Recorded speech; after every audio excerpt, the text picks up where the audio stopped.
यहाँ से वापस लौट जाओ वेरोनिका।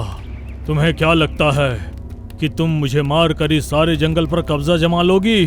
मत भूलो कि तुमसे ताकतवर भी अभी भी कोई मौजूद है। मुझसे ताकतवर और कौन हो सकता है?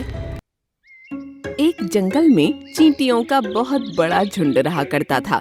चींटियों की रानी क्लेरा बहुत ही दयालु थी, मगर उसकी दासी वेरोनिका बहुत घमंडी थी।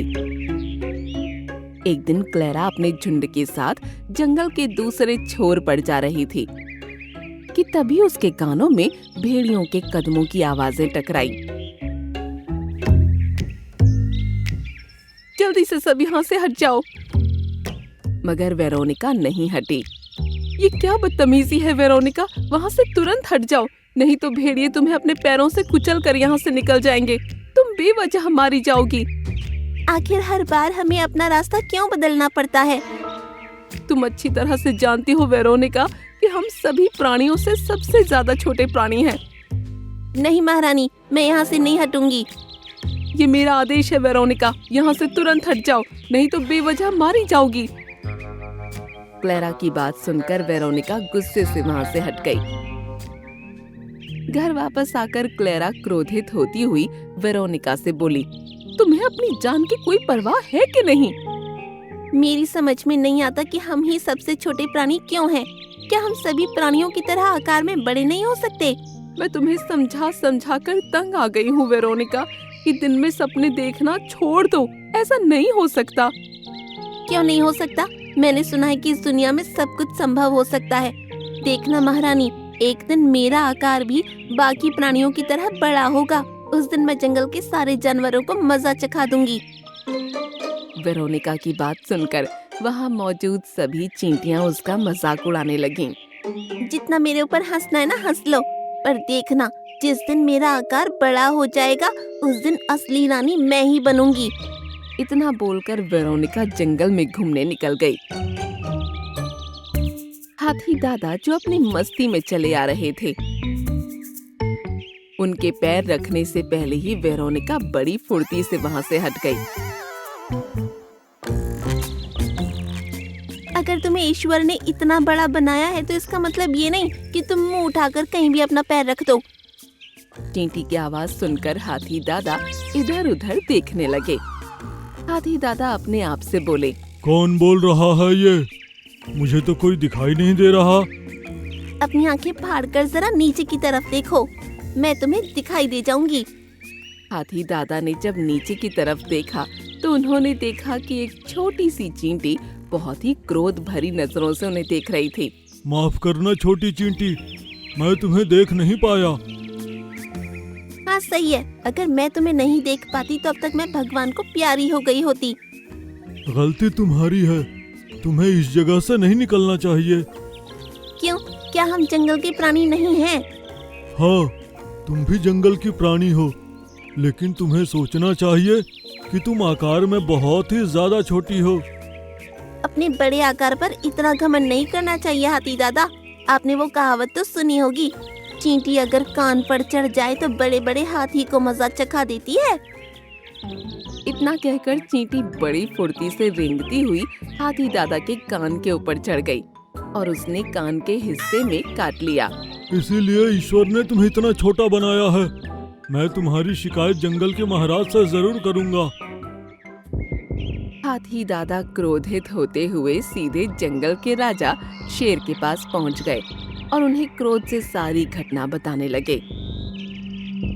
जंगल के राजा शेर ने चींटियों की रानी क्लेरा को उसके झुंड सहित अपनी गुफा के पास बुलवाया। तुम्हें अपने झुंड सहित 1 साल के लिए जंगल को छोड़ना होगा क्लेरा।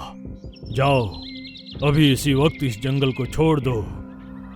लेकिन हमारा क्या दोष है महाराज?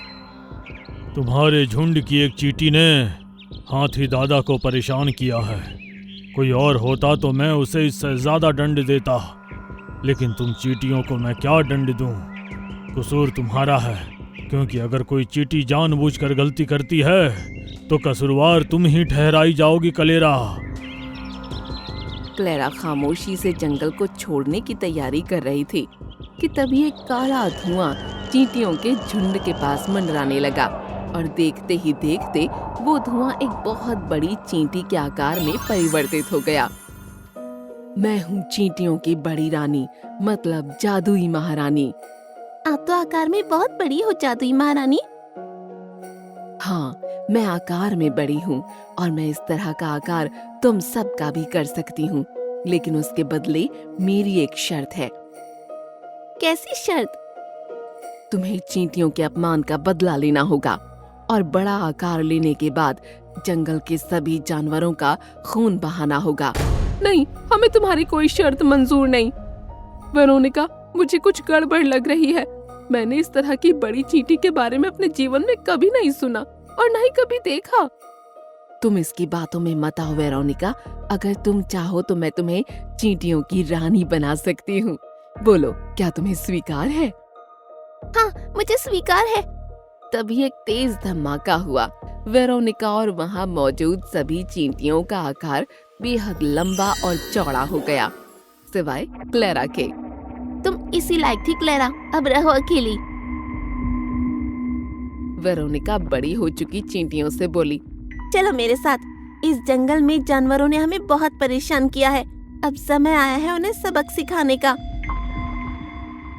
वेरोनिका उस रहस्यमयी बड़ी जादुई महारानी को लेकर अपने झुंड के साथ वहाँ से चली गई और देखते ही देखते उसने कुछ ही देर में जंगल में तबाही मचा दी। जंगल के राजा का सलाहकार उल्लू उड़ता हुआ सीधा जंगल के राजा शेर के पास पहुंचा और उसने आंखों देखी सारी बात जंगल के राजा शेर को बता दी। बड़ी हो चुकी चींटियों का झुंड कुछ ही देर में यहाँ पहुँचता होगा महाराज। तो अब मैं क्या करूँ? मुझे कोई सलाह दो। मुझे लगता है ये काम जंगल की उसी चुड़ैल का है जिसे आपने जंगल से बाहर निकाल दिया था। उसने ही उन चींटियों का आकार बड़ा करके हमसे बदला लेने के लिए ये सब कुछ किया है। उसे बुद्धि से हराना होगा महाराज। कुछ ही देर में वेरोनिका अपने झुंड के साथ शेर के पास पहुंच गई। मरने के लिए तैयार हो जाओ। मैं तुझसे अपने अपमान का बदला लेने आई हूँ। यहाँ से वापस लौट जाओ वेरोनिका। तुम्हें क्या लगता है कि तुम मुझे मार कर इस सारे जंगल पर कब्जा जमा लोगी? मत भूलो कि तुमसे ताकतवर भी अभी भी कोई मौजूद है। मुझसे ताकतवर और कौन हो सकता है? तुम्हारी ये चींटियों की महारानी। जैसे ही तुम मुझे मारोगी ये तुम्हें भी मार देगी, क्योंकि ये कोई चींटियों की महारानी नहीं बल्कि एक चुड़ैल है जिसे मैंने ही जंगल से धक्के देकर बाहर निकाला था। उसकी बातों में मत आओ, ये तुम्हें मूर्ख बना रहा है। लेकिन इसकी एक बात तो सही है ना, तुम मुझसे ताकतवर तो हो, इसलिए तुम्हें समाप्त करना बहुत जरूरी है।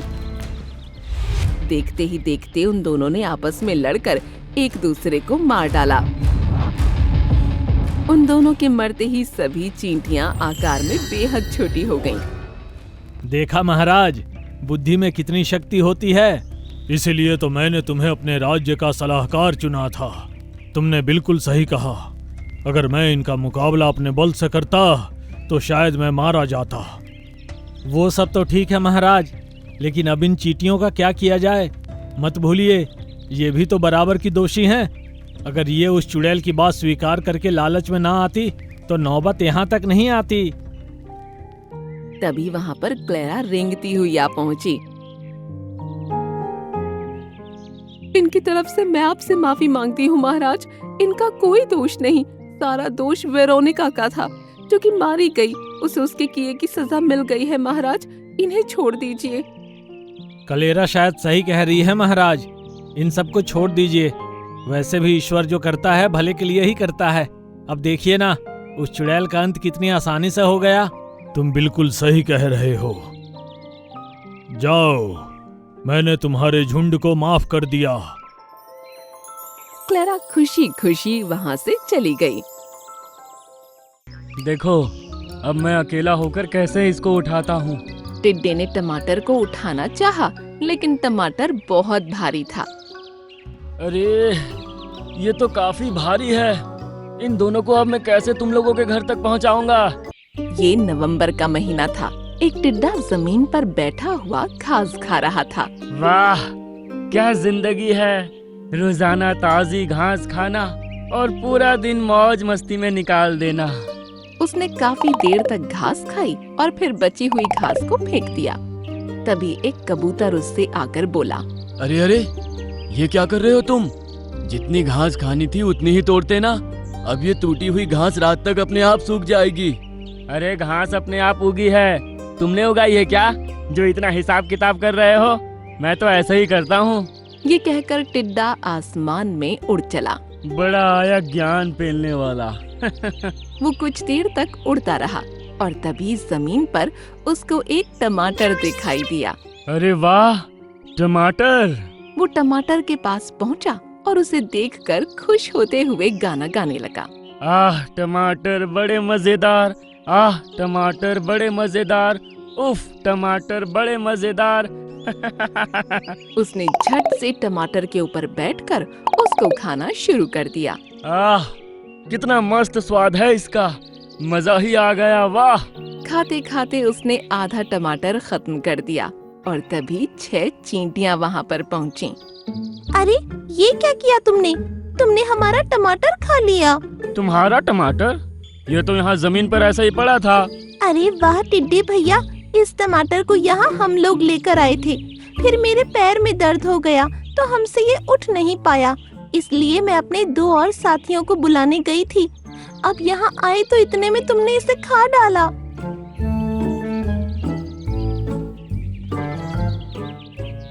अरे अरे माफ करना, आधा तो मैं खा लिया। अब इस बचे हुए को मैं तुम्हारे घर तक पहुंचा दूंगा। ये टमाटर हम आज के खाने के लिए नहीं ले जा रहे थे। सर्दियाँ आने वाली हैं और सर्दियों में खाना ढूंढने से भी नहीं मिलेगा, इसलिए हम अभी से खाना जमा कर रहे हैं। हम इस खाए हुए टमाटर को लेकर भी जाएंगे तो ये रात तक सड़ जाएगा। ये हमारे किसी काम का नहीं। क्या कहा? सर्दियों के लिए अभी से? हाँ, हम सर्दियों के लिए अभी से खाना जमा कर रहे हैं, क्योंकि तेज ठंड में पिछले साल कितने ही जीव जंतु मारे गए थे। ठीक है, तुम मुझे टमाटर के पौधे के पास ले चलो। मैं इस एक के बदले 2 टमाटर तुम्हारे घर तक पहुंचाऊंगा। ये सुनकर चींटियां खुश हो गईं और टिड्डा सभी के साथ टमाटर के बाग में पहुंचा। उसने डंक मारकर 2 टमाटर जमीन पर गिरा दिए। देखो, अब मैं अकेला होकर कैसे इसको उठाता हूँ। टिड्डे ने टमाटर को उठाना चाहा, लेकिन टमाटर बहुत भारी था। अरे ये तो काफी भारी है। इन दोनों को अब मैं कैसे तुम लोगों के घर तक पहुंचाऊंगा? ये सुनकर चींटियों का मुंह उतर गया। तभी टिड्डे ने अपना दिमाग चलाया। हाँ, मैं उसको उठा तो नहीं सकता, लेकिन हाँ, इसे लुढ़काता हुआ कहीं भी ले जा सकता हूँ। ये कहकर टिड्डा हवा में उड़ा। उसने टमाटर को धक्का मारना शुरू किया और टमाटर आगे बढ़ने लगा। अरे वाह टिड्डे भैया, ये तो बहुत अच्छा आइडिया है। अब टिड्डा इसी तरह उस टमाटर को लुढ़काता हुआ उनके बिल के पास ले गया। दूसरी भी लेकर आता हूँ, तुम लोग यहीं रुको। वो फिर से हवा में उड़ा और दूसरा टमाटर भी इसी तरह उनके बिल तक ले आया। शुक्रिया टिड्डे भैया।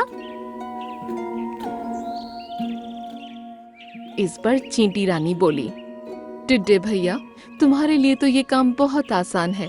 तुमको भी सर्दियों के लिए अभी से खाना जमा कर लेना चाहिए। इस बार भारी बर्फबारी हो सकती है, जमीन का कोई भी हिस्सा देखने को नहीं मिलने वाला।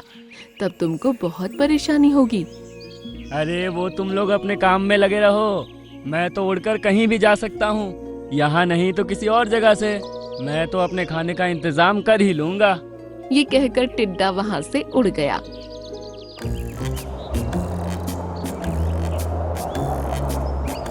कुछ दिनों में चींटियों ने काफी खाना जमा कर लिया था। वो सभी अपने बिल के अंदर बैठी थीं। तभी कुछ चींटे वहाँ पर आ गए। चलो, तुम सभी इस बिल को खाली कर दो। अरे, बड़ी मुश्किल से हमने ये खाना जमा किया है और ये हमारा बिल है, भला हम क्यों इसको छोड़ने लगे? देखो, ठंड बहुत ज्यादा बढ़ रही है, अभी निकल जाओ, वरना निकलना भी मुश्किल हो जाएगा। अब चींटी और चींटों में लड़ाई होने लगी। उसी समय टिड्डा भी वहाँ से गुजर रहा था। अरे ये चींटियों के बिल से कैसी आवाज आ रही है? टिड्डा बिल के अंदर घुस गया तो उसने चींटों को वहाँ खड़ा पाया। क्या बात है, आप लोग सभी इस तरह क्यों बहस कर रहे हैं? टिड्डे भैया देखो ना, ये चींटे हम पर दादागिरी दिखा रहे हैं। कह रहे हैं इस बिल को खाली कर दें। क्यों भाई, तुम लोग ऐसे कैसे इनको यहाँ से निकाल सकते हो? ये इनका घर है और इसमें रखा ये सब सामान भी। हमें ज्ञान देने की बात मत करो, अपने काम से काम रखो और यहाँ से निकलो, समझे? अच्छा, मैं अपने काम से काम रखूं? ठीक है, दिखाता हूँ तुमको मैं क्या कर सकता हूँ। अब टिड्डा हवा में उड़ा और सभी चींटों को डंक मारने लगा। अरे अरे अरे, ये तो हमारी हड्डी पसली एक कर देगा। जाते हैं भाई, जाते हैं, रुको। ये सुनकर टिड्डा रुक गया और सभी चींटे वहाँ से भाग गए। अरे वाह टिड्डे भैया, आपका बहुत बहुत शुक्रिया। कोई बात नहीं प्यारी चींटियों, अब मैं चलता हूँ। बिल से निकलने के बाद वो शाम तक घूमता रहा। अब ठंड बहुत ज्यादा बढ़ गई थी, उसको भूख भी लग रही थी और उड़ने में भी उसे परेशानी हो रही थी।